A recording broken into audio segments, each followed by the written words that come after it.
भाजपा अब की बार 400 पार के नारे के साथ जोर शोर से प्रचार में जुटी हुई है। पीएम मोदी रैलियों में एड़ी चोटी का जोर लगाए हुए हैं और 4 जून 400 पार का नारा लगा रहे हैं। इस बीच बीजेपी ने लोकसभा चुनाव 2024 में जीत का खाता खोल लिया है। तो ऐसे में क्या आपको लगता है कि भाजपा इस बार 400 पार कर पाएगी? कमेंट कर अपनी राय जरूर दें। बता दें कि लोकसभा चुनाव के नतीजे 4 जून को आएंगे, लेकिन इससे पहले ही भाजपा ने एक सीट जीत ली है। वोटिंग से पहले ही इस सीट पर भाजपा उम्मीदवार मुकेश दलाल निर्विरोध चुन लिए गए हैं। दरअसल गुजरात की सूरत लोकसभा सीट पर कई दिनों से हाई वोल्टेज ड्रामा चल रहा था।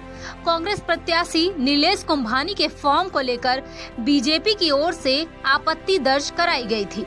प्रस्तावकों के हस्ताक्षर में गड़बड़ियों का हवाला देकर कांग्रेस प्रत्याशी का नामांकन रद्द कर दिया गया।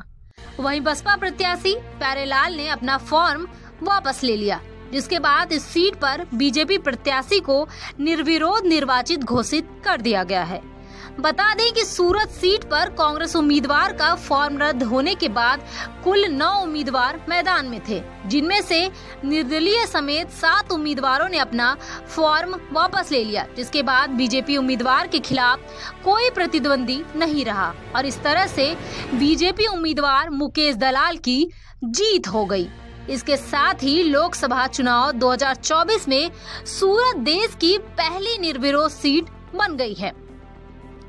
वहीं इस जीत पर राहुल गांधी ने कहा कि तानाशाह की असली सूरत एक बार फिर से देश के सामने है।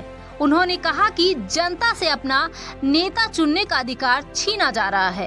यह संविधान को खत्म करने की दिशा में बढ़ाया गया एक और कदम है। राहुल ने कहा कि यह सिर्फ सरकार बनाने का चुनाव नहीं है, यह देश को बचाने और संविधान की रक्षा करने का चुनाव है।